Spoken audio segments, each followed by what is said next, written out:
Question 18 is a proportion question, so this would fall under ratio and proportion. The reason we know that, as soon as we see kind of ingredient lists or recipes, we know it's kind of a proportion setting question.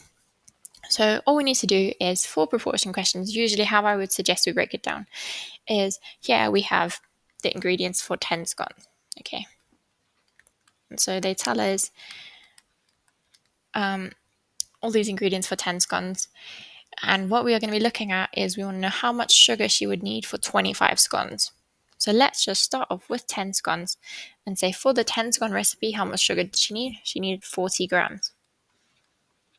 So my next step would be, let's work out how much do I need for one scone. That's the easiest. Always, if you just proportion, if you just try work out, how do I get to just one scone?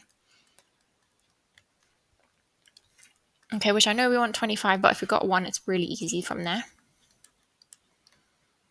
Okay, so for one scone, what I would do to get from 10 to 1, I would have to divide it by 10, okay? Because 10 divided by 10 gives me 1. I have to do the same then to the sugar. So my sugar, I had 40 grams. I'm going to divide it by 10, and I'm going to get, that gives me 4 grams of sugar. So that is what I need for one scone. I then, for my answer, I want 25 scones. So really straightforward. I'm not working out all the butter and everything else. Just going to work this one out.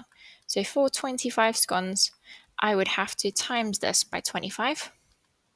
And so I'm going to do the same to the sugar. So 4 times 25, and I'm going to get 4 times 25 is 100 grams of sugar. And so you can see, really straightforward, we've worked it out. With these ones, they often give us all the ingredients because they want us to do lots of work, but all we need to do is look at the sugar. That's all they've asked for.